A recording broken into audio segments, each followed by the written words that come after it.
গ্রাম হলো আমার স্বপ্নের জায়গা। আমি সেখানে সুখ এবং শান্তি দুটোই খুঁজে পাই। প্রতিটি গ্রামের নিজের ঠিকানা আছে, নিজস্ব একটি ঐতিহ্য আছে। প্রাকৃতিক সৌন্দর্য হলো মহান আল্লাহর এক অনন্য সৃষ্টি। আমাদের এই দেশ সুজলা সুফলা সবুজে ভরা, প্রাকৃতিক সৌন্দর্যে এক অপরূপ স্থান। প্রকৃতি নিজেকে রানীর মতো সাজিয়ে তোলে তার সবুজ সমারোহ দিয়ে। আর এই সৌন্দর্যের চিত্র সবচেয়ে মনোমুগ্ধকর দেখা যায় গ্রাম বাংলায়। গ্রাম বাংলার সবুজে ঘেরা দৃশ্যগুলো প্রকৃতির মেহেদির হৃদয়ে বিশেষ স্থান অধিকার করে। আজ আমি আমাদের গ্রাম থেকে চলে যাব সিলেট শহরে।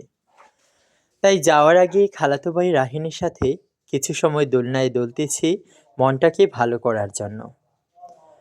মনে অনেক কষ্ট, গ্রাম তো ছেড়ে চলে যেতে হবেই শহরে, কারণ শহরে সব কিছু আছে।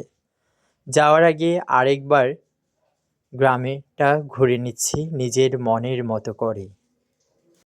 অল্প কিছুক্ষণের মধ্যেই উঠে যাব গাড়িতে। মনে অনেক কষ্ট, গ্রামটা ছেড়ে চলে যেতে হবে। আবার যে কখন আসবো আল্লাহই ভালো জানেন। গাড়িতে উঠে গেলাম, গ্রামটা ঘুরে ঘুরে দেখাচ্ছি আপনাদের সবাইকে। একবার যেতে দে না আমার ছোট্ট সোনার গায়, একবার যেতে দে না আমার ছোট্ট সোনার গায়। যেথায় কোকিল ডাকে দোয়েল ডাকে নদী যেথায় ছুটে চলে আপন ঠিকানায়, একবার যেতে দে না আমার ছোট্ট সোনার গায়।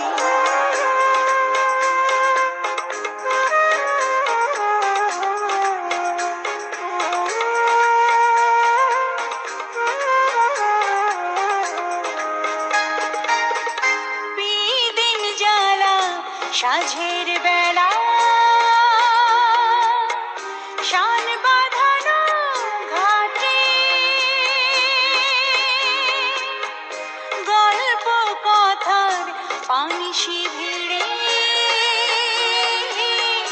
রূপ কাহিনীর ভাটে মধুর মধুর মায়ের কথায় প্রাণ জুড়িয়ে যায়।